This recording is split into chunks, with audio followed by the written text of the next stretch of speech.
یہ بات سامنے آ چکی ہے کہ قرآن حکیم میں سورتوں کا پہلا جوڑا سورہ بقرہ اور سورہ آل عمران پر، اور دوسرا جوڑا سورہ نساء اور سورہ مائدہ۔ سورہ نساء اور سورہ مائدہ دونوں میں آیات کی ترتیب اس طرح ہے کہ خطاب تین فریقوں، امت مسلمہ، منافقین اور اہل، لیکن ایسا نہیں ہے کہ کوئی ورٹیکل ڈویژن ہو کہ پہلے خطاب امت مسلمہ سے مکمل ہو جائے، پھر خطاب منافق سے، پھر اہل کتاب سے، بلکہ یہ کہ یہ تین لڑیاں جیسے کہ باہم بڑھتی۔ چنانچہ میں پچھلی مرتبہ تفصیل سے بتا چکا ہوں کہ کس کس مقام پر امت مسلمہ سے خطاب ہے، پھر کون کون سی آیات اہل کتاب سے خطاب پر مشتمل ہے، اور اسی ضمن میں یہ کہ اس کا جو بڑا حصہ ہے اس سورہ مبارکہ، سب سے بڑا حصہ وہ منافقین سے خطاب پر، اور وہ دو جگہ پر منقسم ہے۔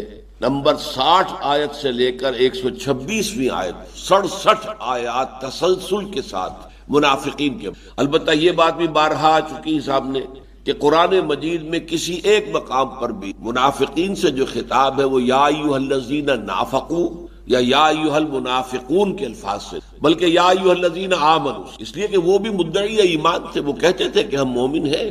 اس پہلو سے ان سے بھی خطاب جو کیا جا رہا ہے، اور قانوناً وہ مسلمان تھے، انہیں مسلمان تسلیم کیا جا رہا ہے۔ یہ اصل میں آیات کے حوالے سے بیچ بیچ میں کہیں لفظ منافق آ گیا۔ پچھلے درس میں ہم دیکھ چکے ہیں، رأیت المنافقین یصدون عنک صدودا، اے نبی آپ دیکھتے ہیں کہ جب ان کے درمیان کوئی جھگڑا ہوتا ہے اور ان سے کہا جاتا آؤ حضور کی عدالت میں چلو اور فیصلہ کرا لو، تو آپ دیکھتے ہیں کہ وہ منافق جو ہیں وہ رک جاتے ہیں آپ کے پاس آنے سے، رکنا کر، یعنی وہ انتہائی وہ اڑیل ہو کر وہ کہتے ہیں کہ نہیں ہم حضور کے پاس نہیں جائیں گے صلی اللہ علیہ وسلم، حالانکہ ایمان کے مدعی ہیں۔ اسی طریقے سے جیسا کہ میں نے عرض کیا تھا کہ یہ تین اہم موضوعات ہیں کہ جو منافقت کے ضمن میں اس سورہ مبارکہ، پہلی بات ہم پڑھ چکے کہ وہ یہ کہتے تھے اللہ کو بھی ہم مانتے ہیں، آخرت کو بھی ہم مانتے ہیں، قرآن کو بھی ہم مانتے ہیں، لیکن یہ کیا ضروری ہے کہ ہر معاملے میں محمد صلی اللہ علیہ وسلم کی پیروی کی جائے اور آپ کا حکم، اطاعت رسول ان پر بہت شاق تھی، اور یہی وہ چیز ہے در حقیقت کے جو نفاق کی اصل جڑ اور بنیاد ہے۔ چنانچہ جب منافقین نے اپنے آپ کو مومن ثابت کرنے کے لیے جب کہا ہے، سورہ منافقون کی جو پہلی آیت ہے، تو وہاں انہوں نے خاص طور پر کہا ہم آپ کو رسول مانتے ہیں، اس لیے کہ وہ چاہتے تھے کہ ان کے ایمان کو تسلیم کیا جائے۔ اذا جاءک المنافقون قالوا نشهد انک لرسول اللہ واللہ یعلم انک لرسول واللہ یشہد ان المنافقین لکاذبون۔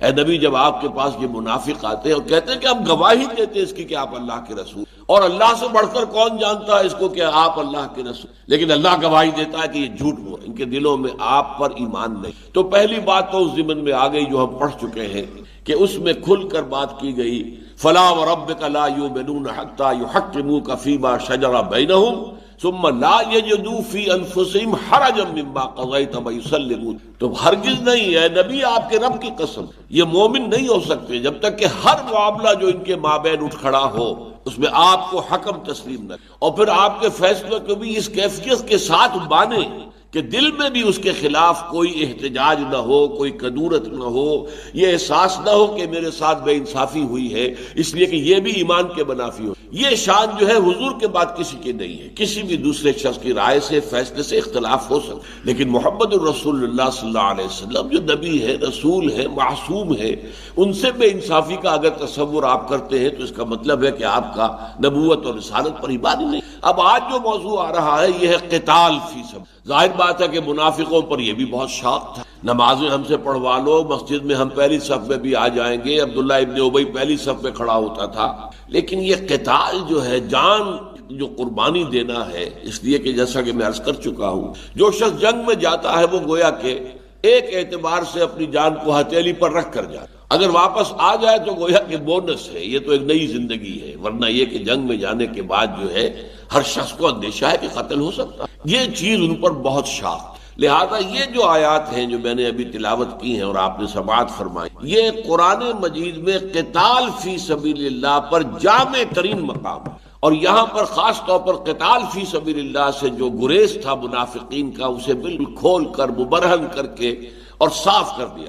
ایک بات جو اس سے پہلے بہت مرتبہ سامنے آ چکی ہے کہ قرآن مجید کی دو اصطلاحیں جو ہیں ان کے بارے میں ہم سے بڑی غلطی، ایک ہے جہاد فی سبیل اللہ، ایک ہے قتال فی، ان میں نسبت وہی ہے جو خاص اور عام کی ہوتی، جو مسلم اور مومن میں ہے، ہر مومن تو مسلم ہے، ہر مسلم مومن نہیں۔ اسی طرح نبی اور رسول میں ہے، ہر رسول تو نبی ہے، ہر نبی رسول نہیں۔ اسی طرح قتال تو لازماً جہاد ہے، لیکن ہر جہاد قتال نہیں۔ آج ہمارے ذہنوں پہ اول تو یہ کہ قتال اور جہاد کا فرق ختم ہو گیا، اور جہاد کے معنی کر دیے گئے قتال، جنگ، اللہ کی راہ میں جنگ۔ پھر یہ کہ فی سبیل کے لفظ کو ذہن سے نکال دیا کہ فی سبیل کس راستے میں جہاد ہو رہا ہے، کس راستے میں قتال ہو رہا ہے، کس مقصد کے لیے جہاد ہے، کس مقصد کے لیے قتال ہے۔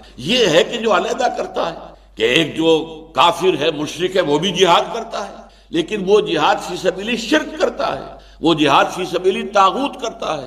اور ایک بندہ مومن ہے، وہ بھی جہاد کرتا ہے، وہ جہاد فی سبیل اللہ کرتا ہے، وہ جہاد فی سبیل توحید کرتا ہے۔ وہ مجاہد تو دونوں ہیں۔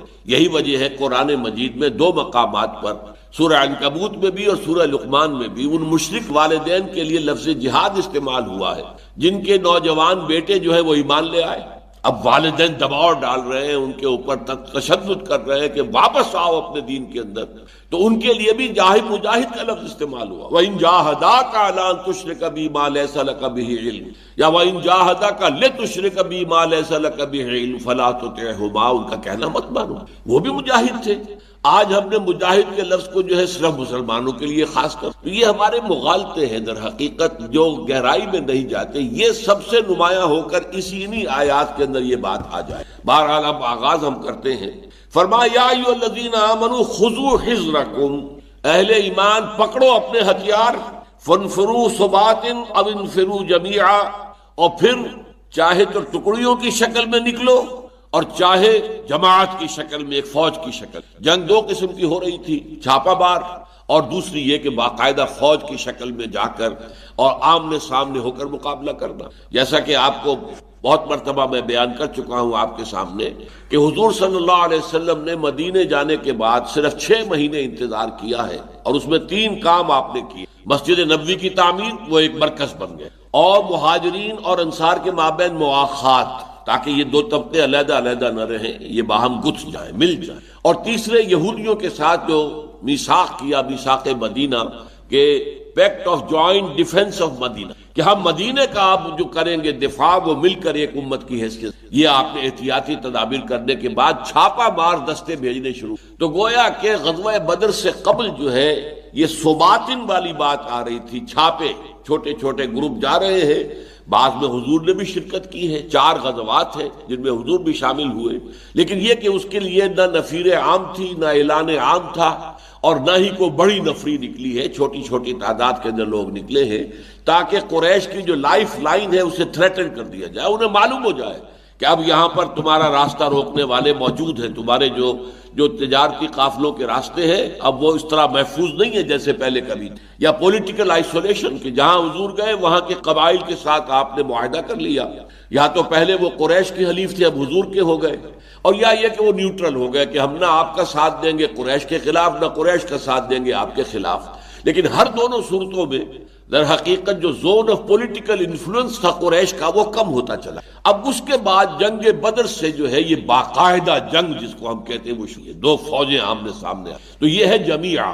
تو ہے مسلمانوں، اپنے ہتھیار سنبھالو، اٹھاؤ اور نکلو اللہ کی راہ میں، چاہے چھوٹی چھوٹی ٹکڑیوں کی شکل میں اور چاہے باجماعت اجتماعی صورت میں۔ اب یہاں منافقت کا ذکر آ رہا ہے، وَإِنَّ مِنْكُمْ لَمَن لَيُبَطِّئَنَّ، اور یقیناً تم میں سے کچھ لوگ ایسے ہیں جو تاخیر کر دیتے، نکلنے میں دیر کرتے۔ اچھا چلیں آپ لشکر لے کر چلیں، ہم ابھی آتے ہیں، ذرا یہ کام رہتا ہے، وہ کام رہتا ہے، ابھی ہمیں اپنی رسد کا فراہم کرنا ہے، فلاں کرنا ہے، ہم آ رہے ہیں، پیچھے پیچھے آ رہے ہیں آپ، تو وہ تاخیر کرتے۔ اب جو اصل لشکر آگے گیا ہے اس کے لیے 2 ہی صورتیں ہو سکتی، یا تو انہیں اللہ کی طرف سے کوئی آزمائش پیش آ گئی، کوئی عارضی شکست ہو گئی، کوئی نقصان پہنچ گیا، کوئی چرکا لگ گیا، تو فرمایا فَإِنْ أَصَابَتْكُمْ مُصِیبَةٌ، پھر اگر تم پر کوئی مصیبت آ جاتی ہے، قَالَ قَدْ أَنْعَمَ اللَّهُ عَلَيَّ إِذْ لَمْ أَكُنْ مَعَهُمْ شَهِيدًا، تو بڑے مومن صادق طرح سے کہتے ہیں، او اللہ کا بڑا انعام ہو گیا مجھ پر اور بڑا فضل ہوا اس کا، یعنی بڑے موحد ہیں،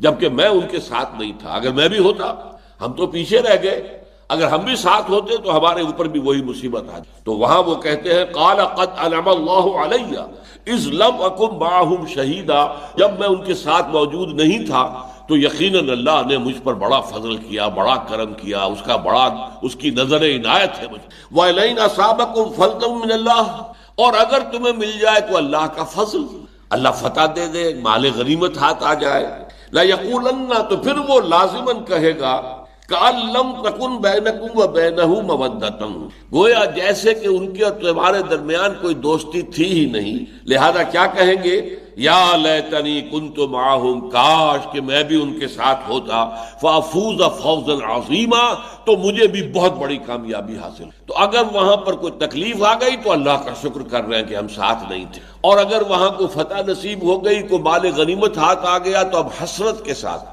اور حسرت سے زیادہ اس میں جو ہے حسد شامل ہے کہ ان کے ہاتھ تو مال غنیمت لگ گیا، انہیں تو بہت بڑا جو ہے دولت جو ہے مل گئی، ہم محروم رہ گئے، تو اس میں حسد اور حسرت دونوں کا عنصر ہے، اور اسی لیے کہا کأن لم تکن بینکم و بینہ مودۃ، اگر تو دوستی ہوتی اہل ایمان سے تو خوش ہوتے کہ ہمارے بھائیوں کو، ہمارے ساتھیوں کو فتح نصیب ہوئی ہے، ہمارے بھائیوں کو، ہمارے ساتھیوں کو کوئی مال غنیمت ملا ہے، اللہ نے انہیں جو ہے اپنی طرف سے یہ نعمت عطا کی ہے۔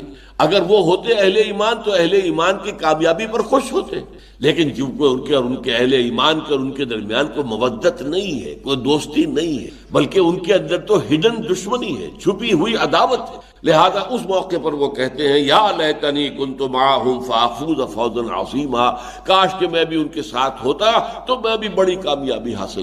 اب یہ آیت آ رہی فَلْيُقَاتِلْ فِي سَبِيلِ اللَّهِ الَّذِينَ يَشْرُونَ الْحَيَاةَ الدُّنْيَا بِالْآخِرَةِ، یہ فعل امر ہے، لازماً قتال کرے اللہ کی راہ میں۔ اب یہاں پہ قتال بحث نہیں ہے، فی سبیل اللہ، اللہ کے راستے میں، اللہ کے کاز کے لیے، فار دی کاز آف اللہ، اور وہ کاز کیا ہے، اللہ کے دین کا غلبہ، لِتَكُونَ كَلِمَةُ اللَّهِ الْعُلْيَا، اللہ کی بات سب سے اونچی ہو جائے، لِيُظْهِرَهُ عَلَى الدِّينِ كُلِّهِ، دین حق کو تمام نظام زندگی کے اوپر غالب کر دیا جائے، یہ سبیل اللہ ہے، اللہ کا دین پھیلے اور اللہ کا دین قائم ہو جائے، اللہ کا دین غالب ہو جائے، یہ اللہ کے لیے جہاد ہے۔ فَلْيُقَاتِلْ، اب قتال کرو۔ اب دیکھیے جب یہاں لفظ قتال کا آ رہا ہے تو کس قدر کثرت کے ساتھ لفظ قتال اب دہرایا جائے گا۔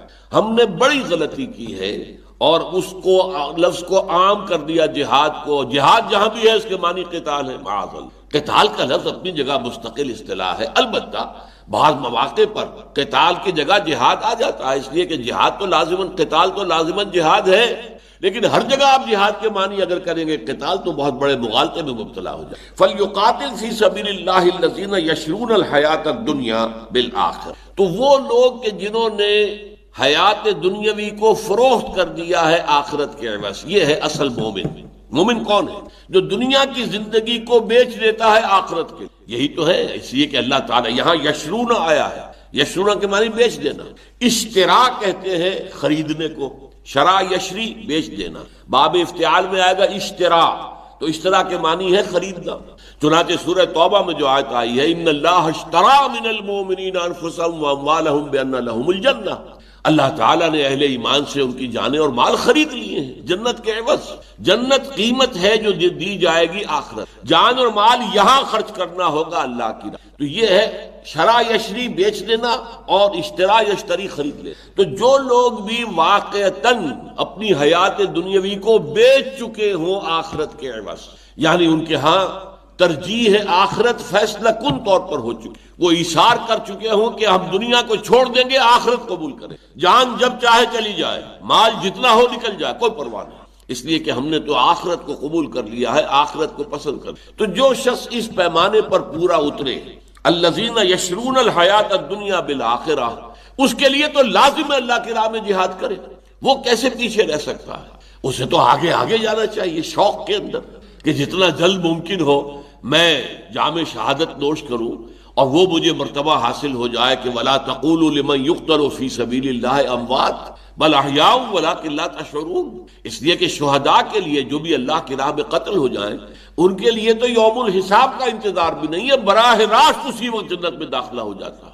قِيلَ ادْخُلِ الْجَنَّةَ قال یا لیت قومی یعلمون بما غفر لی ربی وجعلنی من، جب وہ صاحب ایمان جو ہے سورہ یاسین میں جو قصہ آیا ہے، واقعہ آیا ہے، بیان ہوا ہے جب اس مومن کو قتل کر دیا گیا اس نے فوراً کہا یہاں سے جان نکلی اور سیدھی جنت میں. تو کاش کہ میری قوم کو معلوم ہوتا کہ میرے پروردگار نے کس طرح میرے گناہ معاف کر دیے اور میرا جو کتنا اکرام ہو رہا ہے. میری بیوی رو رہی ہوگی, میرے بچے رو رہے ہوں گے کہ ہمارا جو باپ یا ہمارا شوہر جو تھا وہ قتل کر دیا گیا. لیکن کاش کہ انہیں معلوم ہو جاتا کہ میں نے اللہ کی راہ میں قتل ہو کر کوئی گھاٹے کا سودا نہیں کیا. فَلْيُقَاتِلْ فِي سَبِيلِ اللَّهِ الَّذِينَ يَشْرُونَ الْحَيَاةَ الدُّنْيَا بِالْآخِرَةِ وَمَنْ يُقَاتِلْ فِي سَبِيلِ اللَّهِ اور جو بھی قتال کرتا ہے اللہ کی راہ میں فَيُقْتَلْ أَوْ يَغْلِبْ. اب دو ہی صورتیں ہیں, پھر چاہے وہ قتل ہو جائے اور چاہے غالب ہو جائے, دونوں صورتیں ہیں. اللہ نے کوئی ضمانت نہیں دی ہے کہ تم میری راہ میں قتال کرو گے تو تمہیں موت نہیں آئے گی یا قتل ہونے کی مصیبت نہیں آئے گی, کوئی ضمانت نہیں. حضرت حمزہ شیر خدا اسد اللہ و اسد رسول ہی شہید ہو گئے, وحشی کا نیزہ جو ہے جسم سے آر پار ہو گئے. تو یہ تو در حقیقت جیسا کہ میں نے عرض کیا جو جنگ میں جاتا ہے وہ موت کا پورا رسک لے کر جاتا ہے. یہی وجہ ہے کہ سورہ توبہ کی اس آیت میں یہ جو بیع و شراء اللہ کے درمیان ہے اس کا نتیجہ کیا بیان کیا ہے. ان اللہ اشترى من المؤمنین انفسهم واموالهم بان لهم الجنہ یقاتلون فی سبیل اللہ فیقتلون ویقتلون. تو جو اللہ کے ساتھ سودا انہوں نے کیا ہے, اپنی جان اور مال فروخت کر دی ہے جنت کے, بس اس کا نتیجہ کیا ہے, اس کا ظہور کس شکل میں ہو رہا ہے. اللہ کی راہ میں قتال کر رہے ہیں, قتل کرتے بھی ہیں, قتل ہوتے. غزوہ بدر میں انہوں نے 70 کو قتل کر دیا اور 70 کو قیدی بنا لیا, اور جو قتل ہوئے وہ قریش کے چوٹی کے سردار تھے. غزوہ احد کے اندر مسلمانوں کی اپنی غلطی سے 70 صحابہ شہید ہو گئے. فَيَقْتُلُونَ وَيُقْتَلُونَ, وہ قتل کرتے بھی ہیں, قتل ہوتے بھی ہیں. تو یہاں بھی فرمایا وَمَن يُقَاتِلْ فِي سَبِيلِ اللَّهِ فَيُقْتَلْ, جو بھی اللہ کی راہ میں قتال کرتا ہے, جنگ کرتا ہے, پھر خواہ وہ قتل ہو جائے اور یغلب یا غالب آ جائے, اس فتح مند ہو, فَسَوْفَ يُؤْتِيهِ أَجْرًا عَظِيمًا, ان دونوں حالتوں میں انہیں اجر عظیم عطا ہوگا اللہ کے. اگر شہادت مل گئی کیا کہنے, براہ راست جنت میں داخلہ ہو رہا ہے. اگر غالب ہو کر آ گئے تو دنیاوی طور پر بھی کامیاب ہے, اور یہ کہ کوئی اللہ تعالیٰ کی طرف سے مال غنیمت بھی ہاتھ آ گیا ہے. لیکن اس پر مستزاد ہوگا وہ اجر جو ہے وہ دونوں کا برابر ہے. وہ اجر تو اس کے علاوہ ہے, یہ تو کچھ بھی نہیں ہے, یہ تو معمولی سی شے ہے. کوئی دولت دنیا کی ہاتھ آ گئی وہ آنی جانی شے ہے. اجرن عظیما فسوف نؤتیہ اجرن عظیما, تو ہم تو انہیں دیں گے بہت بڑا اجر. وما لکم لا تقاتلون فی سبیل اللہ والمستضعفین من الرجال والنساء والبلدان الذین یقولون ربنا اخرجنا من هذه القرية الظالم اہلها وَاجْعَلْ لَنَا مِن لَّدُنْكَ وَلِيًّا وَاجْعَلْ لَنَا مِن لَّدُنْكَ نَصِيرًا. یہ آج بہت اہم ہے اس لیے کہ آج کل اسے بہت زیادہ کوٹ کیا جا رہا ہے. بعض جو جہاد جو حضرات اپنے خیال میں جہاد کر رہے ہیں وہ اس آیت کو مستدل بناتے ہیں دلیل کے طور پر. اس میں یقیناً دو چیزیں بیان ہوئی. مَا لَكُمْ لَا تُقَاتِلُونَ فِي سَبِيلِ اللَّهِ, تمہیں کیا ہو گیا ہے, تم جنگ نہیں کرتے اللہ کے راستے میں.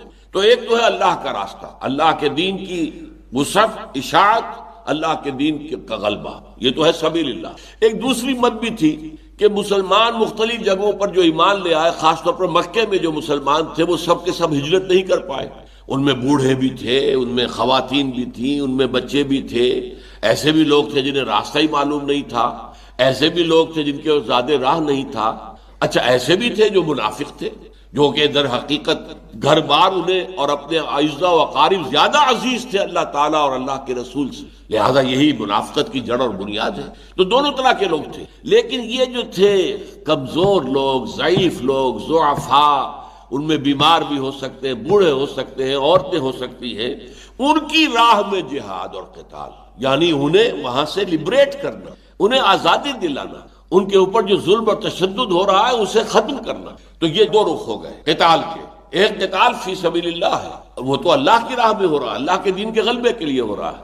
اور دوسرا قتال کا جو ایک ضمنی حصہ ہے وہ یہ بھی ہے کہ مکے کو فتح کیا جائے, اور مکے میں جو مسلمان ہیں, ضعفاء ہیں, مرضا ہیں, بیمار ہیں, جو خواتین ہیں, جو بچے ہیں, والمستضعفین من الرجال والنساء والبلدان, مستضعف کہتے ہیں جنہیں دبا لیا گیا, جن مردوں کو, عورتوں کو اور بچوں کو دبا لیا گیا ہے. اب ظاہر بات ہے کہ ان کے اوپر تشدد ہو رہا تھا، انہیں دبایا جا رہا تھا، مکے کے اندر جو ہے انہیں ایذائیں دی جا رہی تھی، تکلیفیں پہنچائی جا رہی، تو ان کے لیے، ان کی مدد کے لیے، ان کو آزاد کرانے کے لیے، انہیں اس تشدد اور جبر سے آزاد کرانے کے لیے بھی یہ جہاد ہو رہا ہے۔ تو اس قتال کے دو مقاصد، ایک فی سبیل اللہ دین کا غلبہ، اور ایک ان کمزور دبے ہوئے پسے ہوئے مسلمانوں کی مدد اور نصرت، اور ان کو نجات دلانا اس تشدد سے اور اس دباؤ سے جو ان پر پڑ رہا تھا۔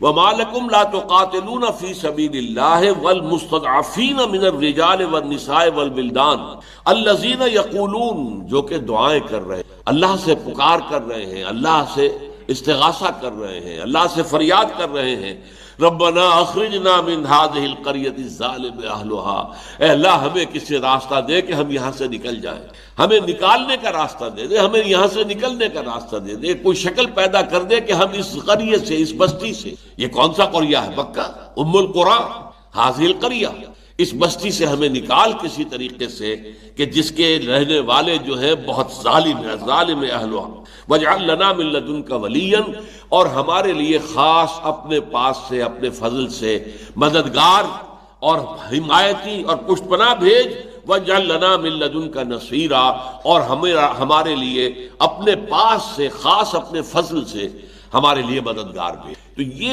آیت مبارکہ جو ہے اس کو سمجھنا چاہیے کہ یہ کن سے کہا جا رہا ہے۔ ظاہر بات ہے کہ یہ کہا جا رہا ہے مدینے میں جو مسلمان ہیں، اور روئے سخن اصل میں کن کی طرف ہے؟ جو قتال سے جو بچنا چاہتے ہیں، بہلوتے ہی کرنا چاہتے ہیں۔ لیکن یاد بات ہے کہ مدینے کے دوسرے اہل ایمان بھی اگر مخاطب ہیں تو یہ وہ لوگ ہیں کہ جو اسلامی حکومت میں رہ رہے ہیں، وہاں اسلامی حکومت قائم ہو چکی ہے، وہاں اللہ کے احکام نافذ ہیں۔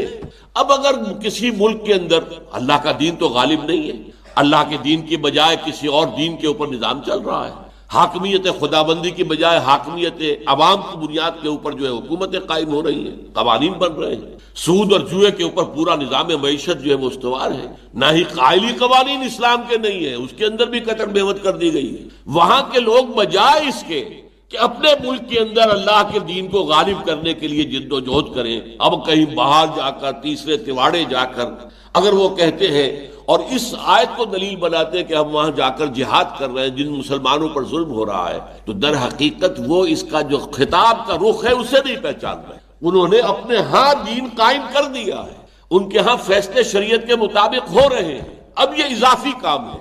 جب تمہارے ہاں اللہ کا دین قائم ہو چکا، جب تمام فیصلے جو ہیں اللہ کی شریعت کے مطابق ہو رہے ہیں، تو اب ٹھیک ہے، اب تمہیں باہر نکلنا ہے، لیکن باہر نکلنے سے پہلے اپنے گھر کو تو درست کرو اگر درست نہیں ہے۔ تو یہ آیت جو ہے اس کا محل اور مقام، اس کا پس منظر، اس میں اصل خطاب کن کی طرف ہے؟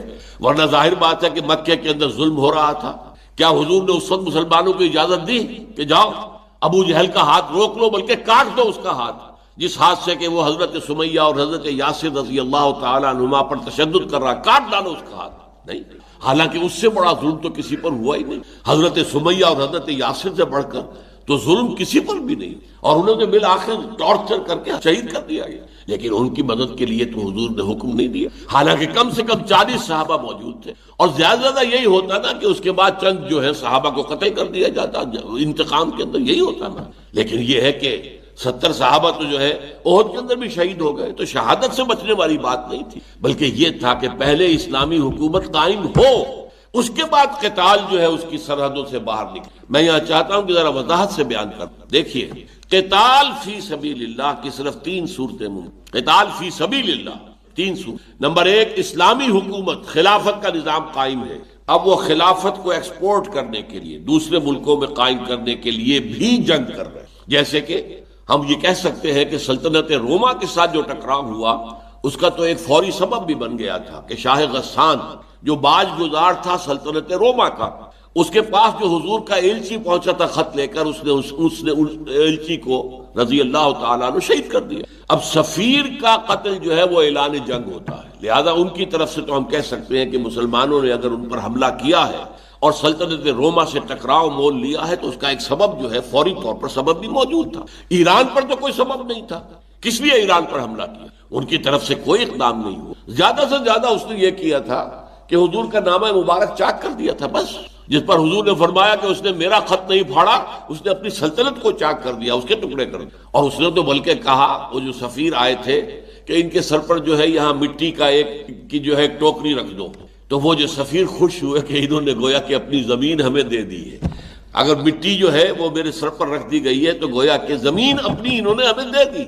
انہوں نے اس کو جو ہے ایک اچھے شگون کے اوپر معمول کی۔ یہی وجہ ہے کہ جب رستم سپہ سالار افواج ایران نے، جب صحابہ کا ایک وفد گیا، اس نے بلایا کہ آؤ مجھ سے بات کرو، کہا تم ہم پر کیوں چڑھ دوڑے ہو؟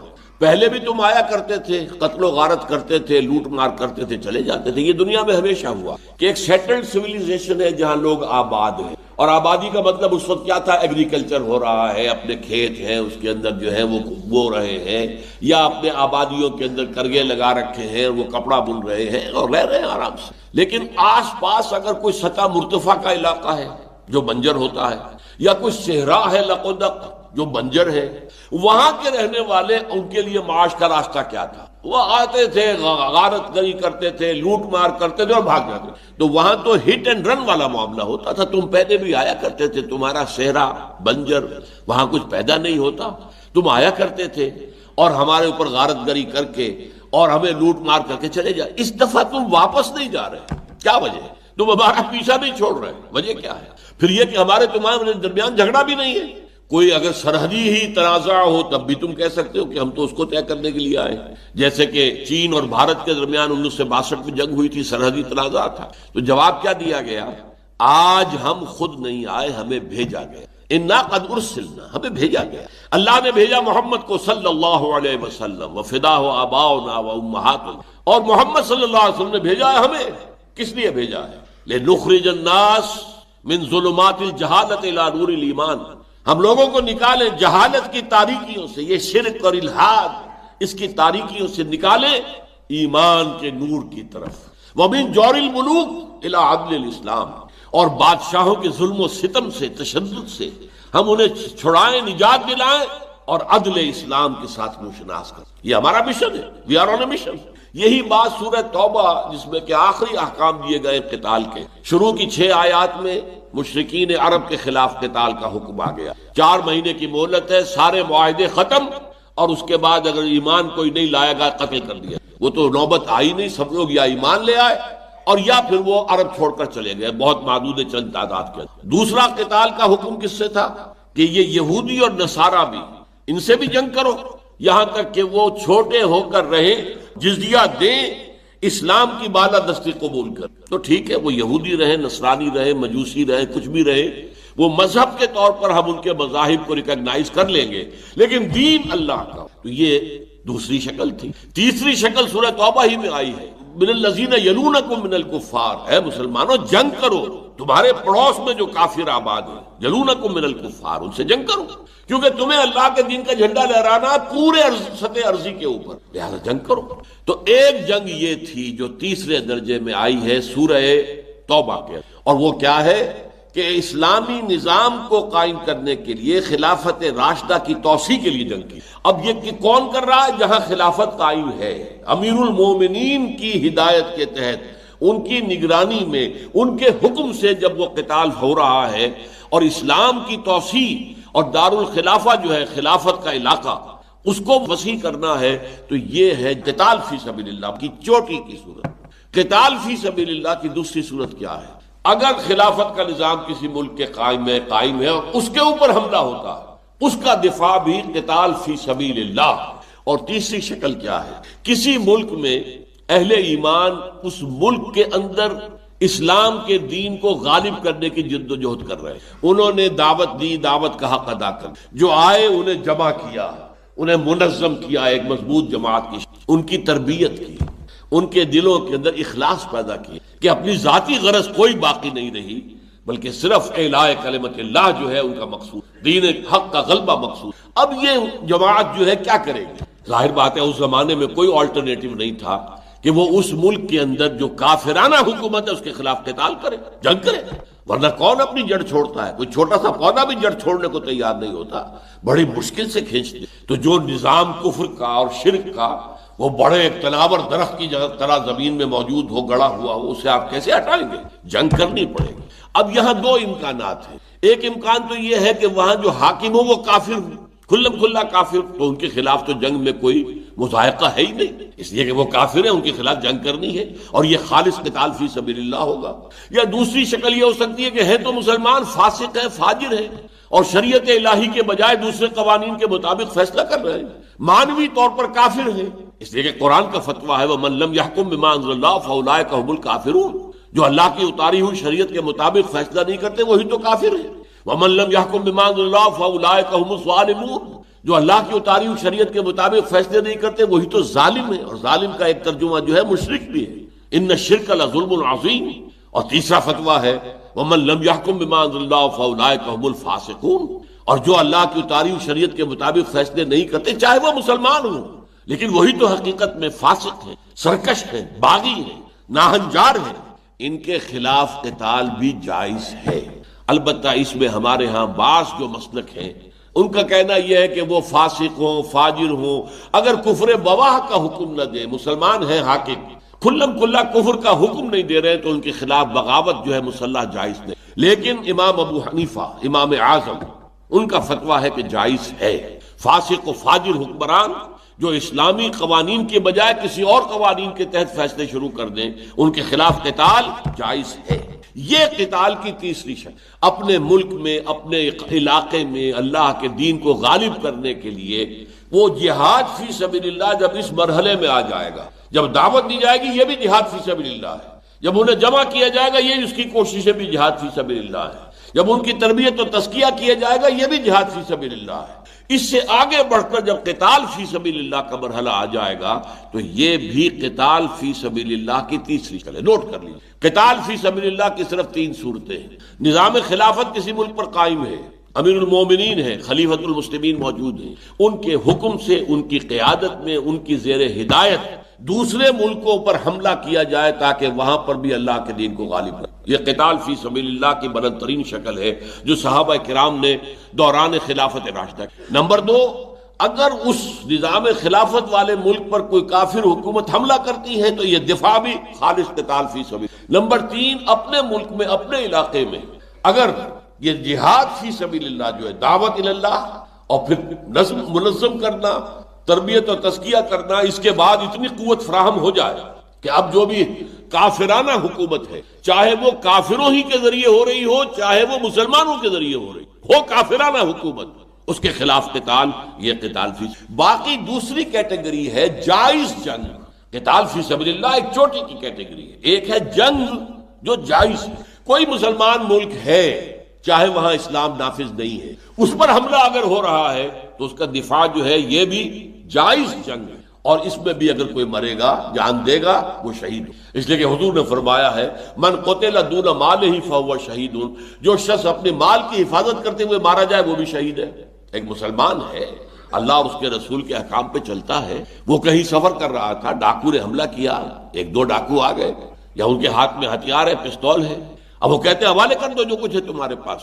اب یہ راستہ 2 ہی ہے اس کے پاس کہ یا تو کہہ لو ٹھیک ہے بھائی مجھ پر جو کچھ ہے لے لو، میری گھڑی بھی اتار لو، میرا پین لے لو، میری جیب میں سے بٹوا نکال لو، لے میری جان بخشی کرو، لے جاؤ جو لینا ہے. اور دوسرا یہ کہ آدمی کہہ کہ نہیں، اڑ جائے اپنی حفاظت کے لیے اور اس میں وہ مارا جائے تو وہ بھی شہید ہے. تو ظاہر بات ہے کہ اگر مسلمان کا اپنے مال کی حفاظت میں مارے جانا شہادت ہے تو اپنی آزادی کے لیے، اس کے تحفظ کے لیے مارے جانا وہ بھی شہادت. یہی وجہ ہے افغانستان میں جب روسیوں کے خلاف جہاد ہو رہا تھا میں نے اسے جہاد فی سبیل اللہ تو نہیں کہا تھا، اس لیے کہ نہ دعوت کے مراحل تھے، نہ اس سے پہلے افغانستان میں کوئی خلافت کا نظام قائم تھا، یہ تو چیزیں نہیں تھی. تو وہ جو ٹپیکل 3 میں نے بتائی ہیں آپ کو کہ جو قتال فی سبیل اللہ کی شکلیں، ان میں سے کوئی نہیں تھی. ہاں ایک مسلمان ملک کا جہاں کا نظام اسلامی نہیں تھا، اگرچہ جہاں کے حکمران جو ہے وہ بالکل انگریزی تہذیب کے اندر جو ہے غرق تھے، لیکن یہ ہے کہ مسلمان ملک تھا تو اس کے تحفظ میں، اس کی آزادی کے تحفظ کے لیے جنگ کرنا جائز قتال تھا، اور اس جائز قتال میں جس نے جان دی ہے وہ بھی شہید. تو جائز قتال بہت سے قسم کے ہو سکتے، لیکن قتال فی سبیل اللہ یہ اصل میں 3 ہے. پھر نوٹ کر لیجئے، نظام خلافت کسی ملک میں قائم ہے، اس نظام خلافت کی توسیع کے لیے آپ خود آگے بڑھ کر حملہ کر، جس کے لیے کہ صحابہ کرام کی فوجیں جو ہے جہاں گئی ہیں 3 آپشن رکھ. ایمان لے آؤ، ہمارے برابر کے ہو جاؤ گے۔ ہم یہ بھی کلیم نہیں کریں گے ہم سینئر مسلمان ہیں تم جونیئر مسلمان ہو، ہمارے حقوق زیادہ تمہارے کم ہیں، نہیں، ہمارے برابر ہو جاؤ۔ یہ نہیں تو جزیہ دو اور چھوٹے بن کر رہو، اور دین الحق جو ہے اللہ کا دین کی بالا دستی کو قبول کرو۔ اور اگر یہ بھی نہیں تو آؤ میدان جنگ کے اندر، تلوار فیصلہ کرے گی ہمارے اور تمہارے درمیان۔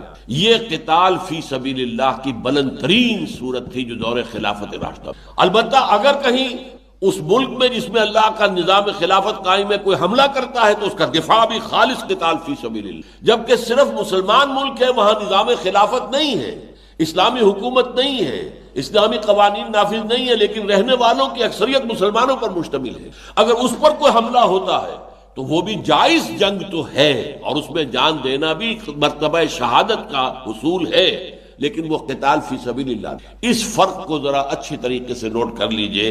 تو یہاں پر جو ہے قتال فی سبیل اللہ کی بات ہو رہی ہے۔ اب دیکھیے وہ آخری آیت آ گئی جس کے بارے میں نے کہا تھا کہ کس قدر واضح چیزیں قرآن کی ہیں، اور کتنے لوگ جو صاحب علم ہونے کے بھی مدعی ہیں اور ان کی طرف سے بھی یہ چیزیں جو ہے بالکل ان کی نگاہوں سے اس آیت میں کھول دیا گیا۔ الذین آمنوا یقاتلون فی سبیل اللہ، جو لوگ ایمان لائے ہیں وہ تو اللہ کی راہ میں قتال کر رہے ہیں۔ والذین کفروا یقاتلون فی سبیل الطاغوت، اور جنہوں نے کفر کیا وہ بھی تو قتال کر رہے ہیں۔ آخر 1000 کا لشکر آیا تھا بدر میں تو وہ قتال کے لیے نہیں آیا تھا، لیکن ان کا قتال فی سبیل الطاغوت ہے۔ طاغوت کسے کہتے ہیں؟ طغا یطغا، دریا کا اپنے حدود سے پانی نکل کے آیا تو اسے آپ طغیانی کہتے ہیں۔ دریا کو اپنی موج کی طغیانیوں سے کام، کشتی کسی کی پار ہو یا درمیان رہے، طغیانی۔ انسان کی طغیانی کیا ہے؟ اللہ کے حاکم ماننے کی بجائے خود حاکم بن بیٹھے، اللہ کے ساتھ لوگوں کسی ہستیوں کو شریک کر دے، اللہ کو اپنا محبوب حقیقی بنانے کی بجائے کوئی اور شے جو ہے وہ وطن ہی اس کا محبوب مطلق بن گیا ہے، وطن پرست ہے، قوم پرست ہے، خدا پرست ہونے کی بجائے۔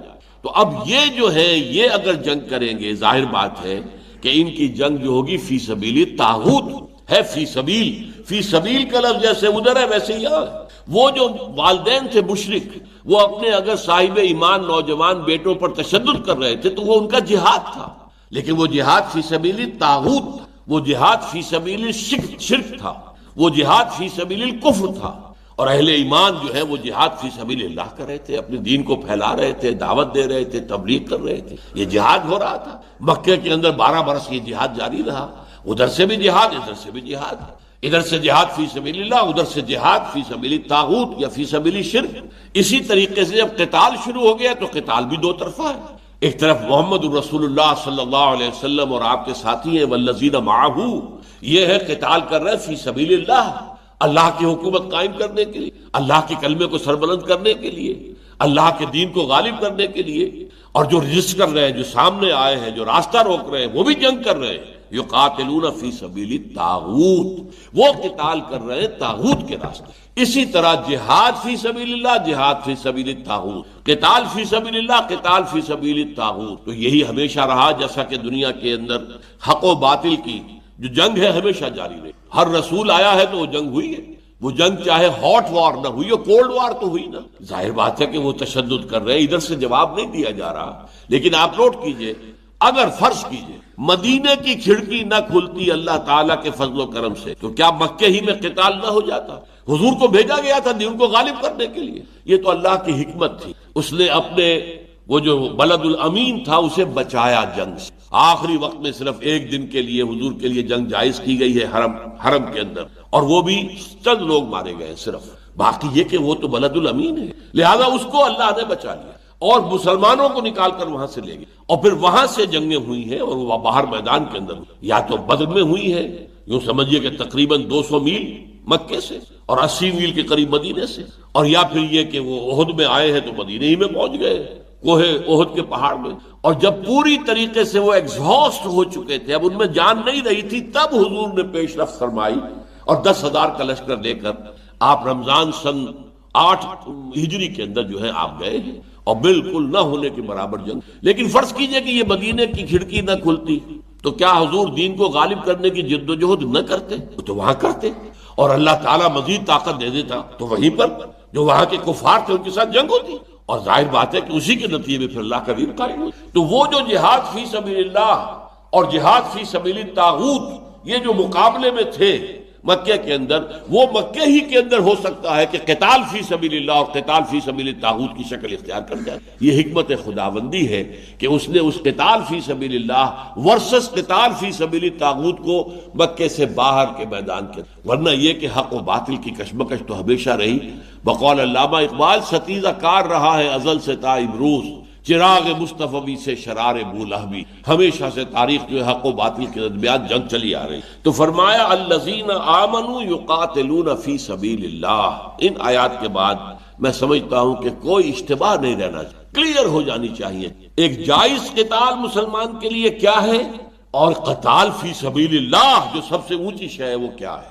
اور فی سبیل لگانے کے ساتھ جہاد اور قتال کسی بھی شخص، کسی بھی گروہ، کسی بھی جماعت، کسی بھی فوج کے اوپر اپلائی کیا جا سکتا۔ یہ جو ہے مقاتل فی سبیل اللہ ہے، یہ مقاتل فی سبیل الطاغوت ہے، فی سبیل الشرک ہے تو مقاتل قتال کرنے کے لیے تو آئے ہیں ایک دوسرے کے سامنے، ہے تو مجاہد، ایک سبیل الشرک مجاہد کر رہا ہے اور ایک فی سبیل التوحید جہاد کر رہا ہے۔ فرمایا فقاتلوا اولیاء الشیطان، تو اے مسلمانوں قتال کرو ان شیطان کے ساتھیوں کے ساتھ۔ یہ طاغوت کے لفظ کو اور زیادہ واضح کر دیا، جو شیطان کے ساتھی۔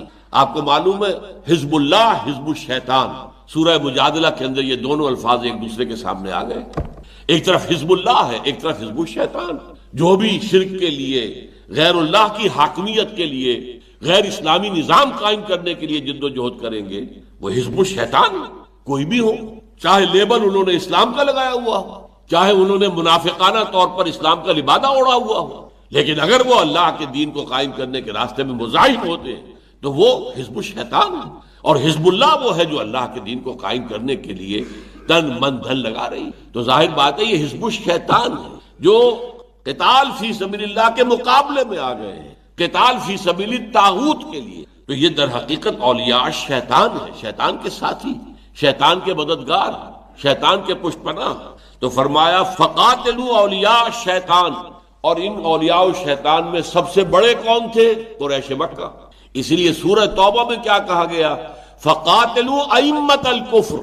اس لیے کہ فتح مکہ کی طرف جب لوگوں نے دیکھا کہ تیاریاں ہو رہی ہیں تو کچھ مسلمان تھے، صاحب ایمان تھے، وہ منافق نہیں تھے، وہ کچھ رد و قدح کرنے لگے۔ کچھ ایک تو خوف تھا قریش، اور یہ تو شیر کے جو ہے یوں سمجھیے کہ آپ شیر کا وہ کیا کہتے ہیں جہاں وہ رہتا ہے، بھٹ ہے اس کا یا جو بھی ہے، اس کے اندر آپ جا رہے ہیں، شیر ہے وہ تو۔ نمبر دو، ان کو یہ احساس بھی تھا، مسلمان تھے، کہ حرم کی بے حرمتی ہو جائے گی، اگر خون ریزی حرم کے اندر ہوئی تو حرم کی بے حرمتی ہو جائے گی۔ نمبر تین یہ کہ یہ قریش اگرچہ کافر ہیں، مشرک ہیں، لیکن حاجیوں کی سیوا کرتے ہیں، حاجیوں کی خدمت کرتے ہیں۔ سقایت الحاج و عمارت المسجد الحرام، مسجد حرام کو انہوں نے آباد کیا ہوا ہے، چاہے وہ مشرک ہیں، مسجد حرام تو آباد تو ہے نا، لوگ تو ہیں وہاں، آتے تو ہیں لوگ، اور پھر یہ حاجیوں کو پانی پلاتے ہیں، ان کے لیے پانی کا پانی وہاں سب سے بڑی دولت تھی، سب سے کمیاب شے جو ہے وہ پانی تھا، لہذا یہ کرتے۔ تو مختلف اسباب سے مختلف جو ہے کچھ تھے وہ وہی لوگ کہ جن کے اندر چھپا ہوا یہ تھا گریز، قتال سے گریز، خوف، اپنے جان اور مال کا تحفظ، وہ تو اندر تھا، لیکن اوپر سے جو باتیں کہی جا رہی تھی وہ یہ تھی۔ تو وہاں پر زور دے کر کہا گیا فقاتلوا ائمۃ الکفر، جنگ کرو ان کفر کے اماموں سے، اس لیے کہ اگرچہ پورے جزیرہ نما عرب میں کفر ہے، پھیلا ہوا ہے، لیکن اس کے امام تو یہ ہیں جو مکے میں بیٹھے ہوئے ہیں۔ چاہے کوئی فارمل حکومت نہیں تھی، کوئی مرکزی حکومت نہیں تھی، کوئی مرکزی فوج نہیں تھی، کوئی ٹرینڈ آرمی نہیں تھی، لیکن جو بھی معاشرہ تھا جزیرہ نما عرب کا، اس میں امامت کا مقام قریش کو حاصل، اس لیے کہ مرکز جو ہے وہ مکہ تھا سب کا، سب قبیلوں کے بت وہاں رکھے ہوئے تھے۔ یہی وجہ ہے کہ قریش کے قافلے جو تھے تجارتی، ان کو کوئی ہاتھ نہیں لگاتا تھا، پورے امن کے ساتھ گزر جاتے تھے، شام جاتے تھے 700-800 میل بلکہ 1000 میل، اور کوئی اس کے اوپر حملہ نہیں کر سکتا تھا۔ یہ تو حرم کے متولی ہے، کعبے کے متولی ہے، ان کو ہم نقصان نہیں پہنچا سکتے۔ جنوب میں یمن کی طرف جاتے تھے اور بڑے وحشی قبائل آباد تھے راستے میں، لیکن وہ قریش کے قافلوں کچھ نہیں کہتے تھے۔ لإلاف قریش إیلافهم رحلة الشتاء والصيف، سردی گرمی میں ان کے قافلے خوب چلتے تھے، گرمی میں یہ شام کی طرف جاتے تھے، سردی میں یمن کی طرف جاتے تھے۔ یہی وجہ جو میں نے عرض کیا کہ حضور نے جب چھاپا مار دستے بھیجنے شروع کی تو گویا کہ ان کی جو رگے جاں تھی، لائف لائن، اس کے اوپر آپ نے گویا کہ ہاتھ ڈال دیا۔ اس طریقے سے ان کے اندر انہیں گویا کہ میں اس کے لیے ایک اور تعبیر آج کل اختیار کر رہا ہوں کہ یہ سانپ کو بل سے نکالنے کی تدبیر، وہ بل میں تھا سانپ، اسے حرم کی حرمت کا تحفظ حاصل تھا قریش، ورنہ ظاہر بات ہے کہ جب رسول کسی جگہ سے ہجرت پر مجبور کر دیا جائے تو پھر اس سے پہلے جو ہوتا رہا عذاب آتا تھا اس قوم کے اوپر، لیکن یہاں پر وہ عذاب اس طریقے سے نہیں ہے۔ کیا مکے پر وہ عذاب آتا؟ کیا بیت اللہ کو برباد کیا جاتا اگر آسمان سے پتھروں کی بارش ہوتی؟ نہیں۔ تو اس لیے سانپ کو بل سے نکالا ہے۔ یہ جو آپ نے چھاپا مار دستے بھیجے اور ان کا جو عرصہ حیات تنگ کر دیا، ان کی معیشت کو جو ہے تھریٹن کیا، ان کا جو پولیٹیکل انفلوئنس کا زون جو تھا اسے تنگ سے تنگ کرتے چلے آ رہے تھے، تو تنگ آ کر سانپ نکلا اپنے بل سے، وہ سانپ کو بل سے نکال کر سر کچلا گیا اس کا۔ 70 جو مارے گئے ہیں بدر میں، جس کو یوم الفرقان، ابو جہل نے پہلے ہی کہہ دیا تھا یوم الفرقان ہوگا، یہ دن جو ہے یہ فرق کر دے گا کہ کون حق پر ہے کون باطل پر ہے، اس لیے کہ اسے یقین تھا میں 1000 کی نفری لے کر جا رہا ہوں، محمد ایڑی چوٹی کا زور لگا لے صلی اللہ علیہ وسلم تب بھی 1000 آدمی تو میدان میں نہیں لا سکتے۔ ظاہر بات ہے کہ 313 ہی تھے نا حضور کے ساتھ، اور وہ بھی غیر مسلح تھے، وہ تو نکلے تھے اصلاً قافلے کے اوپر حملہ کرنے کے لیے، جیسے کہ اس سے پہلے 8 مہمیں تھیں، لیکن یہ ہے کہ بہرحال اللہ نے جو اس نے کہا تھا کہ یوم الفرقان ہوگا، اللہ نے یوم الفرقان بنا دیا۔ اللہ نے اپنی خصوصی مدد سے مسلمانوں کو 313 جو غیر مسلح تھے، بہت ہی کم لوگ تھے جن کے پاس اسلحہ تھا، لہذا اللہ تعالیٰ نے یوم الفرقان بنا دیا۔ لیکن اصل بات جو میں نے کہی ہے کہ سانپ کو بل سے نکال کر اس کا سر کچلا گیا ہے، اس لیے کہ سارے کے سارے مشرکین کے جو سردار تھے وہ مارے گئے، ایک بچا ہے ابو سفیان، اس لیے کہ وہ قافلہ لے کر شام گیا ہوا تھا، اور واپسی پر اسی نے جو ہے کال بھیجی تھی، SOS کال جو کہلاتی ہے، ایمرجنسی کی مدد طلب کی جائے کہ میرے قافلے کو خطرہ ہے، کیونکہ جب وہ جا رہا تھا قافلہ لے کر تب حضور نے پیچھا کیا تھا، لیکن وہ نکل گیا، واپس آ رہا تھا پھر خطرہ تھا، اب لدا پھندا آ رہا تھا مال غنیمت کے ساتھ، لہذا اس نے جو ہے وہاں پیغام بھیج دیا کہ مجھے خطرہ ہے محمد صلی اللہ علیہ وسلم ان کے ساتھی، لہذا مدد بھیجو، اور یہی چیز جو ہے فیصلہ کن ثابت ہو گئی۔ دوسرا وہاں سے دوڑتا ہوا آیا ایک شخص جس نے آ کر کہا کہ محمد صلی اللہ علیہ وسلم کے آدمیوں نے ہمارا ایک آدمی قتل کر دیا، یہ نخلا کے اندر واقعہ ہوا جو مکہ مکرمہ اور طائف کے مابین ہے، تو پھر یہ سانپ نکلا ہے اپنے اور ان کا سر کچلا گیا میدان میں، تو فرمایا فقاتلوا اولیاء الشیطان ان کید الشیطان کان ضعیفا۔ یہ بڑی پیاری آیت ہے، شیطان کی چال، شیطان کی تدبیر بہت کمزور نظر آتی ہے، بہت مرعوب کن، معلوم ہوتا ہے کہ اس تو بڑی طاقت ہے، لیکن کیسے اللہ تعالیٰ اس طاقت کو سرنگو کر ہاں اہل ایمان ثابت کر دیں، اپنی ثابت قدمی کا ثبوت دیں، ثابت کر دیں اپنے دین کے اوپر اخلاص کے ساتھ قائم ہونا، ثابت کر دیں کہ ہم نے جو سودا اللہ کے ساتھ کیا ہے، ان اللہ اشتری من المؤمنین انفسهم واموالهم بان لهم الجنہ، جسے یہاں کہا گیا الذین یشرون الحیات الدنیا بالآخرہ، جو واقعتاً اپنا سودا کر چکے ہو جان و مال کا اللہ کے ساتھ جنت کے، اگر وہ اس کا ثبوت دے دیں گے آزمائشیں آئیں گی۔